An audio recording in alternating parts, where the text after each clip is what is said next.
Yo, you watching Spectator Sporting. I'm Zach Roach, along with my partner, Mr. Adi Wally. We got a big show for y'all today, and we talking boxing. You know, I got my main man Byron in the building to school y'all on this.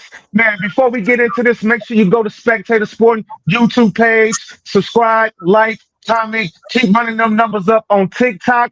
And if you're in your car, go ahead and turn on that Spotify. Last night we had a big time WBC super welterweight title fight. Sebastian Fundora dominated the 37-year-old Keith Thurman using his size advantage to control the entire fight, landing 36 punches in the fifth round, which is the most Thurman has ever given up in his career. The beating continued in the sixth round, and the ref said, "Enough's enough." Fundora successfully defends his title, improving to 24-1-1 with 16 knockouts. Keith Thurman falls to 31-2, and now it would be questions if Thurman will ever step in the ring again after being destroyed by Fundora. Byron, what was your thoughts on this fight?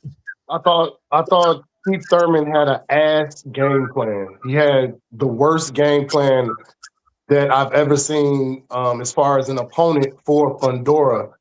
And after watching it again this morning, I do believe that the stop was premature.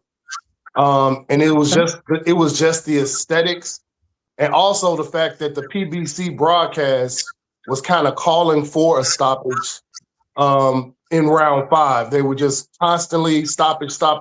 Now, to Fundora's credit, I do feel that he was swamping Keith Thurman. But if you're fluent on how Fundora fights, Fundora actually he throws volume. You know, the kid only landed 96 out of 351 shots at a 27% connect rate. So he was just throwing shots.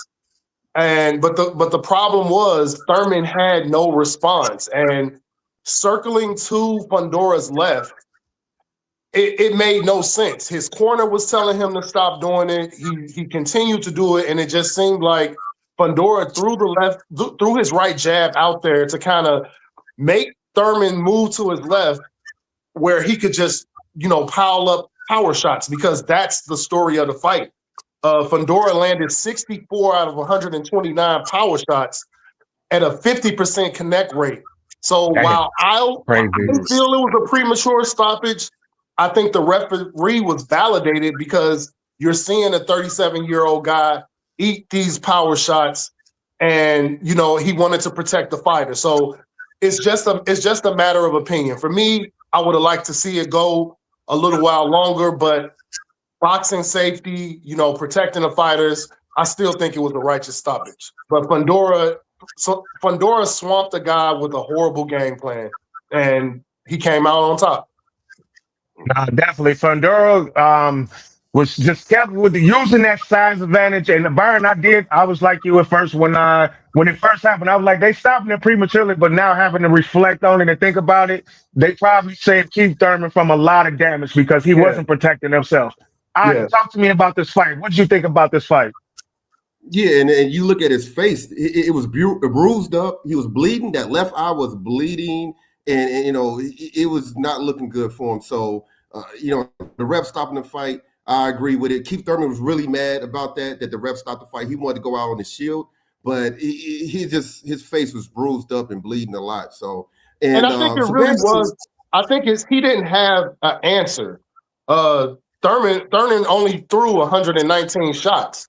So you got to understand that the ref is looking at this guy get punished and not throwing shots. Now it could have been his game plan to kind of weather the storm and get to the later rounds, but you got to have some type of offense.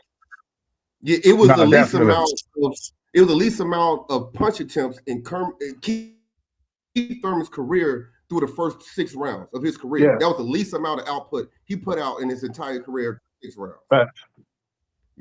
But Sebastian Fundora, he set the tone early within the first 10 seconds of the fight, landing a vicious left hand. Within the first 10 seconds of the fight, he landed a big left hand. And Keith Thurman, he nearly got dropped in the second round by a Fundora counter, a straight left hand, a counter. Yeah. He almost went down. I don't know how he didn't go down, but he almost went down that second round, okay? But lots of lateral movement from Keith Thurman, and he just kept going to the right. He kept going to the right. And, you know, like you said, the corner trying to tell him to go left. And Keith Thurman stayed on the outside way too much. All right. And Keith Thurman had his best moment of the fight at the beginning of the 5th round. He landed a 1-2 to the body, then came upstairs with the right hand to the face. But rather than stand inside and making it a phone booth brawl, Keith Thurman went back on the outside of that in that 5th round. And then Fundora, he's landing combinations. He's landing power shots. And Keith Thurman got saved by the bell at the end of the 6th round. Then we go in, at the end of the 5th round, he was saved by the bell. And then in the 6th round, there's that eye. The blood from the left eye is flowing. His face is bruised up and he's bleeding everywhere. And the thing is, Sebastian Fundora, he defeated Keith Thurman much worse than he did Tim Tszyu.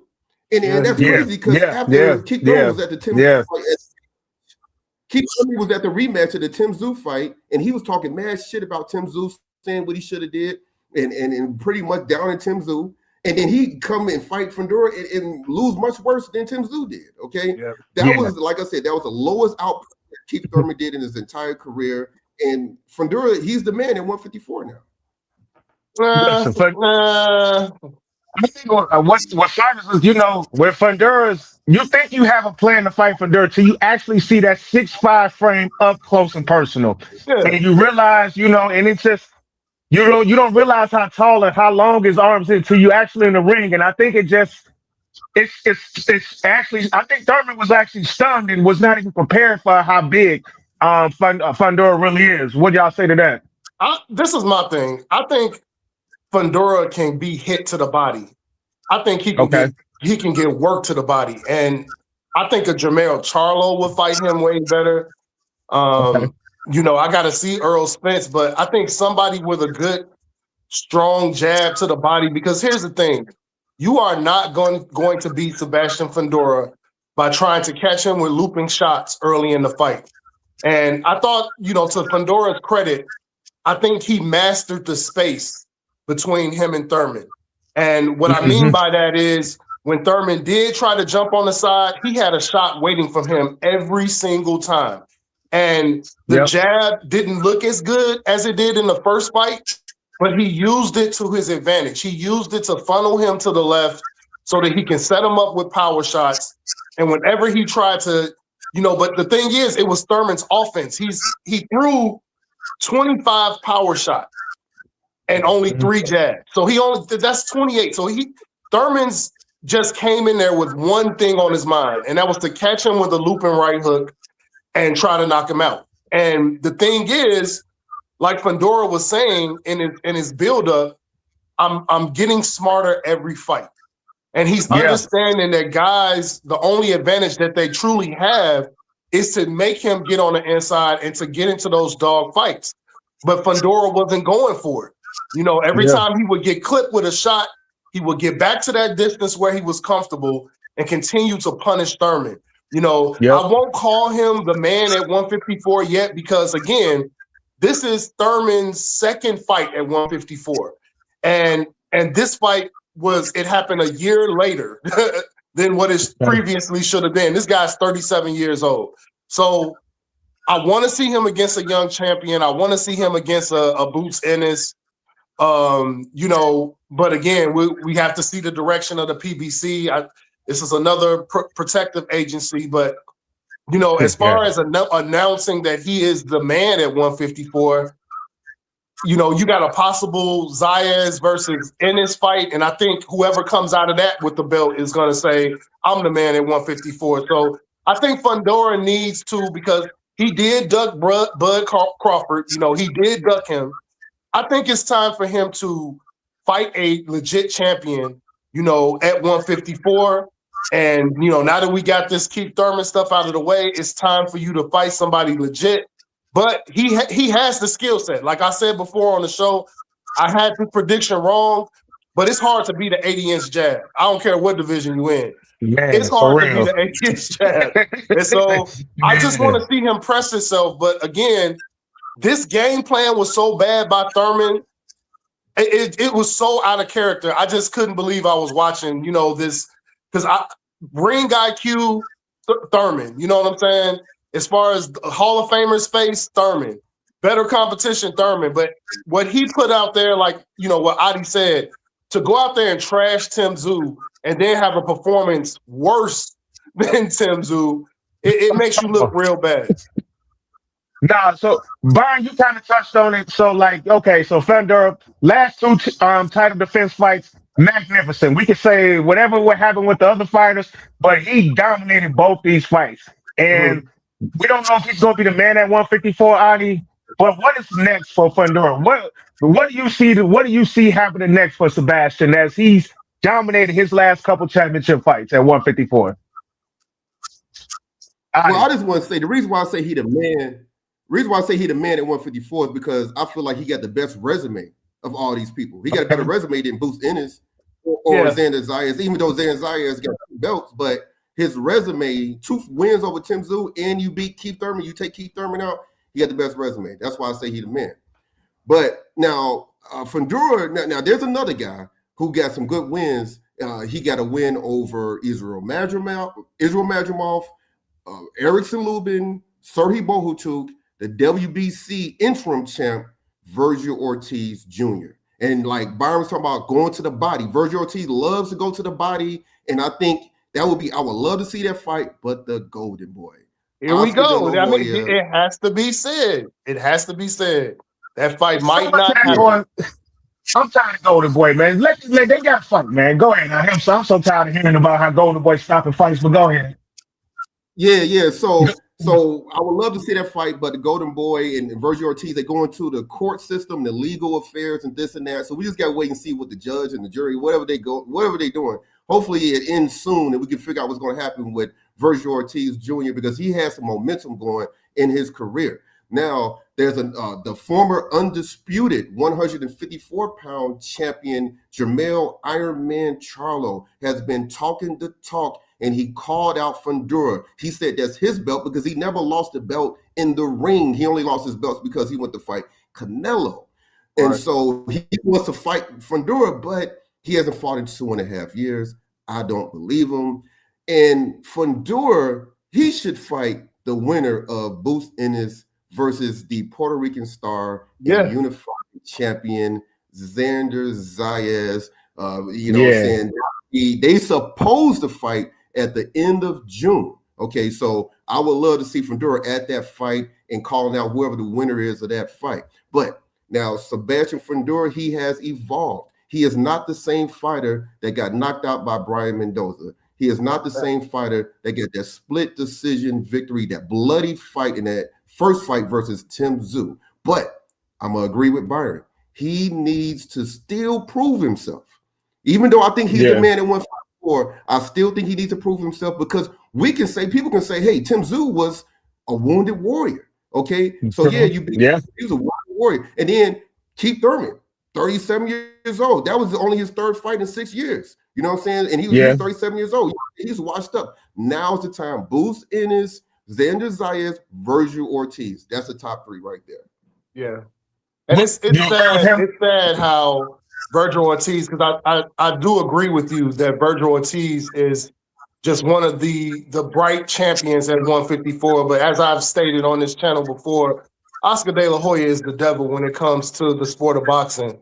And he is malicious in his tactics to get these fighters to basically, he wants to be Dana White. That's why he hates Dana White so much, because he wants to be Dana White. And unfortunately, you have where Oscar is saying that Virgil is still under contractual agreement. Virgil Ortiz has announced that he will not fight for Golden Boy again. So it's just one of those fights where it should be the logical thing that's next, with Zayas and Ennis still not done yet. I'm hoping that fight happens, but it still isn't done yet. But Sebastian Fundora will hold on to that belt. And it's one of the things I don't like about him, especially when it came up with the Crawford, with the phantom injuries. He is a loyal soldier to the PBC, and the PBC is willing to sit on Fundora until they get a fight that they want. And that's the unfortunate thing. We might not see Fundora until 4th quarter of this year. And I think that doesn't speak to better in his career. I think he needs to fight in the summertime, get people out there and see, let them see his body of work and let them see it against a young champion, and Virgil Ortiz, great opponent. But again, I think with the PBC and Golden Boy, I think the negotiations bottom out. I don't think it happens. It is the logical next step, but I don't think it happens. So in the meantime, in between time, like my brother says, I would love to see him fight Charlo. Jermell was at the fight, talking cash money like he always does. And I think that's a good fight. I think Fundora can win that fight. And you have to be strategic with it. I'd rather fight Charlo off a 2-year layoff than let him get a fight under his belt and get momentum. So I hope that the PBC kind of looks at that and say, you know what, that is a safe route to go. I think it's a way more competitive fight, but it at least will prepare you for what's next. Fighting a champion possibly for undisputed status or at 154 later in the year or early next year. So, I don't like to live in imagination land. So I'm going to call it. I think he fights Charlo next. But when, we don't know. I think if everything bottoms out and they can't get a Zayas versus Ennis winner this year, I think they fight a Charlo like fourth quarter this year. Yeah, that'd be interesting too. That'd be a good fight. But that does intrigue me. If Boots Ennis versus Fundora, that is a very, very, very intriguing fight. Let's talk about go ahead. I want to say one more thing. But Boots got to get past Xander Zayas first. Yeah, and that's not an easy fight. That's not an easy fight. I'm just saying. I'm not throwing him off at all. I'm just saying though that would be an interesting fight. I'm not gonna lie. Let's talk about Keith Thurman. It's another. Yeah, but it's another guy, wild card. Okay, Josh Pretty Boy Kelly, the IBF champ. Okay, he just got the upset but you know what? The controversial victory. It wasn't a victory. He was robbed. It was robbed. But Josh Kelly is another safe route, and the PBC might choose him over Charlo because I think Josh Kelly ran that whole fight. Like I can't give him a championship opportunity. That was a trash fight. But you were right. I forgot about Josh Kelly because I think the PBC would pick Josh Kelly over Charlo. I think it's a cheaper option. They wouldn't have to pay him that much. And, Fundora, will definitely whoop him. It probably won't be entertaining because Josh Kelly he gets on his horse. He moves. But, yeah, you're right. Josh Kelly versus Fundora for the summer might happen. Right. Yes. Fundora he got options now. Now, he got that belt now. He's successfully defended it a couple times now. So hopefully Fundora, like Byron said, both of y'all say, hopefully we get a big time fight at 154 when his next fight. Keith Thurman. Was this the last of Keith Thurman we seen, Byron? Or I don't know. I don't want to see Keith Thurman anymore. It's just one of those careers where we have to see, what could have happened. What if Keith Thurman at 147 was the champion that actually fought everybody? Because he talks a lot of shit about Earl Spence, but when Keith Thurman was the man at 147, Keith Thurman did not give Earl Spence an opportunity. He went for the lucrative option in Pacquiao, which a lot of people gave him flack for. He loses that fight, and then injuries and stuff out of his realm of control kind of derailed his entire career. And when you're that guy proclaiming that you're not going to fight this person or you're not going to fight this person, and now you need these people so that you can have competitive fights. Keith Thurman's mouth put him exactly where he is. And after last night, I don't think he's competitive enough for 154. I would have liked to see him, be a gatekeeper at 147 because he just didn't look good against Fundora. He didn't look good as far as his game plan. And I think Father Time is undefeated. And I think it might be time for him to bow out just because I think he will never main event another card again. So, he's had a very productive career. I do believe he's a Hall of Famer, but I don't need to see him in the ring anymore. That was a lot of damage. And for me, it was what he gave back. 119 shots, which was anemic as far as his career. And I think he's done. Yeah, he definitely was punished last night, no doubt about Adi. What you think? We gonna see Thurman in the ring, Adi, ever again? Yeah, he was really mad that the ref stopped the fight. He felt like he could have kept going, but I was glad the ref stopped the fight because he was, looking really bad, bleeding, swollen, everything, that bloodied and bruised up and everything. So, but this was his third fight in 6 years, okay? And that 2.5-year fight drought after he lost to Manny Pacquiao was a major setback. Then he went on another 3.5-year fight. Another 3-year fight drought after he beat Mario Barrios, and he looked pretty good against Mario Barrios. But after that fight, he went on the 3-year fight drought. Okay, so the man is 30, too much inactivity, and he's 37 years old. But he's claiming that he still wants to fight. But I do not want to see him go against one of these young bulls like Boots or Zayas or Ortiz. Nah. No, after this performance, the public won't go for it. But I wouldn't mind seeing him fight someone like Earl Spence or someone like Tim Tszyu or even Charlo.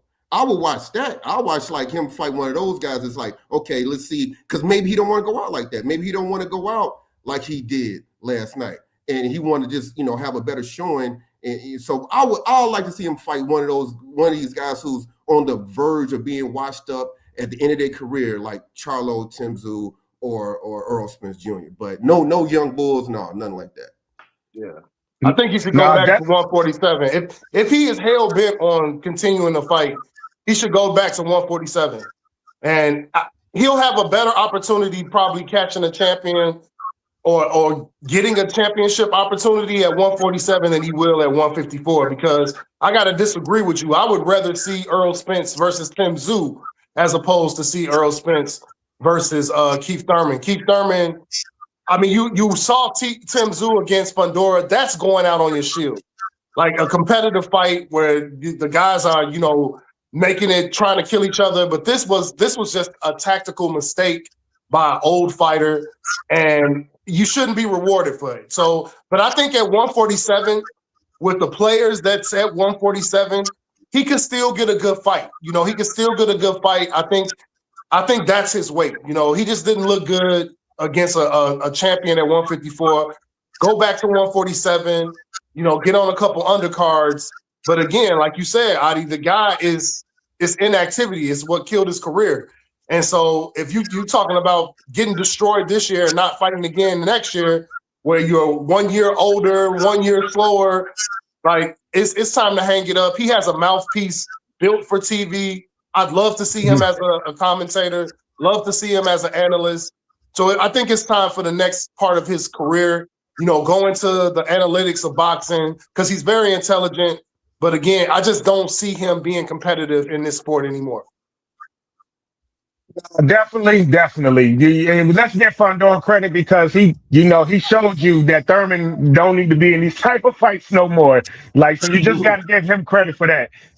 You've been watching Spectator Sporting. I'm Zach Roach, along with my partner, Mr. Adi Wally. Shout out to Barnes, Fooling y'all. Make sure y'all go on YouTube, Spectator Sporting page, subscribe, like, comment, go on TikTok, keep running those comments up. And if you're in your car, go ahead and turn it on and put it on Spotify. We have finished our first live show, so man, we'll see how we did. In the meantime, in between time, we out. Peace. Mm-hmm.